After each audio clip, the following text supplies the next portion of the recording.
Starting with River City Girl Zero, we've been bringing these Japanese-only releases to a Western audience. And I think being able to put that on modern platforms is fantastic, allows more people to experience something that they may have never experienced before. We are definitely looking into more of these. Personally, I want to see more horror games.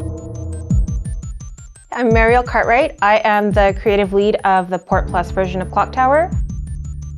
I've always been a big horror fan. I love, Resident Evil and Silent Hill. I just love horror games in general and horror movies.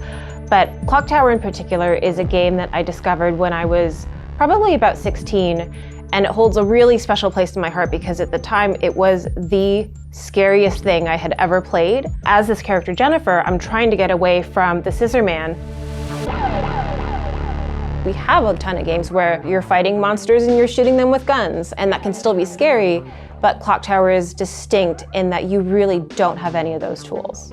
It was one of the first experiences for me that really was like that in terms of horror, and I think that that's fantastic.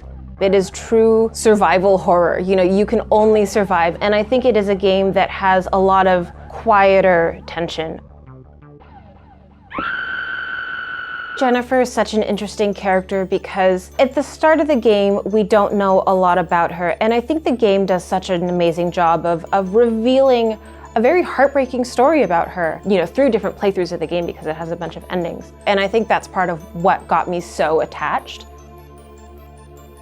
There's kind of like the reverse engineering aspect of that, and then there's the other aspect of like, how do you get this stuff back into the game? Usually we always try to have both the legacy product as it was, and also offer something that's surprising. Like in River City Zero, we had the manga cutscenes. That's a fun little surprise for people. Directing the animated opening is pretty crazy. That's where we can add our own creativity, adding intro sequences and new translations. For Clock Tower specifically, there's a lot of like scripting events in there, so there might be a command to say, change the display speed of text. That's kind of been a tricky thing too with localization. It's like, how do I represent that? Being able to kind of oversee that and bring a new vision of this game to life, to be a part of it in any way at all is just incredible.